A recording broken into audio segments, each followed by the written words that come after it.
আল্লাহ কোরআনে কসম কেটেছেন, ওয়াল বাহরিল মাসজুদ, ফুটন্ত সাগরের পানির কসম।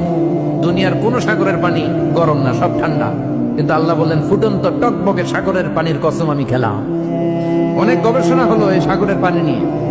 আমেরিকান নেভাল একাডেমির এক চিফ ইঞ্জিনিয়ার উনি বললেন কোরআনে পাওয়া গেল টকবকে সাগরের পানির কসম, কিন্তু সাগরের পানি তো ঠান্ডা, এখানে গরম আসলো থেকে। আসলে আল্লাহ সাগরের নিচে যে গরম মজুদ রেখে দিয়েছেন ওইটার দিকে খেয়াল করে বলেছে। তো সে গবেষণা করতে চাইলো, দেখি সাগরের ভেতরে আগুন কই আছে।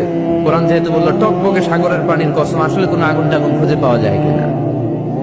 সে সাগরের ভেতরে পাইপ ঢুকাতে শুরু করলো, জোড়া লাগিয়ে লাগিয়ে গবেষণা। তো পাইপ যেতে যেতে অনেক সাগরের গভীরতা শেষে তলা পাওয়া গেল। তলার ভেতরে সে ড্রিল করে পাইপ ঢুকাতে লাগে। সে পেয়ে গেল মাটির স্তর, এরপরে পাললিক শিলার স্তর। পৃথিবীর ভিতরে কিন্তু অনেকগুলো স্তর আছে জানেন। এই যে পানিগুলো আমরা নষ্ট করি, এই পানি কিন্তু খাই, আমাদের পেশাবই আমরা খাই।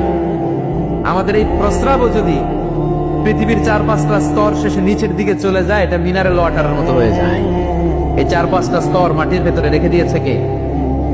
পাললিক শিলা, রূপান্তরিত শিলা, আগ্নেয়গিরির শিলা। এরপরে যখন সে পাইপ ঢুকাতে শুরু করেছে, সে দেখতে পেল এই পাইপগুলো গলে গলে গলে গলে পানি হয়ে যায়। এত আগুন, এত গরম। সে অবাক, পৃথিবীর ভিতরে এত আগুন আসলো থেকে। তো এই আগুনের টেম্পারেচারটা কতটুকু পাওয়ারফুল এটা চেক করার দরকার আছে না নাই? সে বলল, I need fire proof pipe, bring from America. America থেকে ফায়ার প্রুফের পাইপ আনো, পরীক্ষা চালায় দেখি। ফায়ার প্রুফের পাইপ আনা হলো, এবার ফায়ার প্রুফের পাইপ ঢুকাইতে শুরু করছে। সাগর শেষে তলা, পাললিক শিলা, রূপান্তরিত শিলা, আগ্নেয়গিরির শিলা। ওই আগ্নেয়গিরির শিলার পরে যখন ফায়ার প্রুফের পাইপ ঢুকাতে শুরু করেছে, যেই পাইপে আগুন ধরে না, সে দেখতে পেল ফায়ার প্রুফের পাইপগুলো গুনে গলে গলে ধোঁয়া আর পানি হয়ে যায়। তাহলে এই সবুজ কার্পেটিং এর নিচে আগুন আছে না নাই? এ আগুন মজুদ করে রেখেছে কে? চলে যেতে হবে, কেউ থাকতে পারবো না। কিন্তু এই জিনিসটা আমাদের স্মরণেই আসে না। এত ব্যস্ততা, এত মায়া জাল, এত মায়ার জালে আমরা আটকে আছি। এত ব্যস্ত লাইফ, সকালবেলা অফিস, বিকেল বেলায় অমুক কাজ, তারপরে অমুক কাজ, একটার পর একটা কাজ চলতেই থাকে।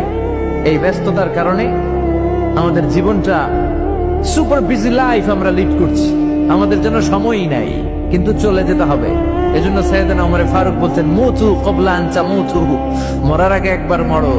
হাসিবু ক্বাবলা আন তুহাসাবু আলাইকুম, তোমার হিসাব নেওয়ার আগে তুমি তোমার একবার হিসাব নাও।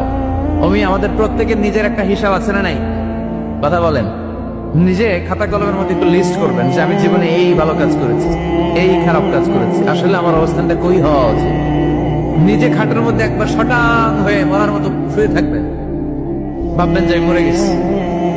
ভাবেন না কি হবে? ছেলেমেয়েরা কান্না করবে, আত্মীয় স্বজন কান্না করবে, মাইকে অ্যানাউন্সমেন্ট হবে, অমুক এলাকার অমুক ভাই আমাদের মাঝে দুনিয়ায় নাই।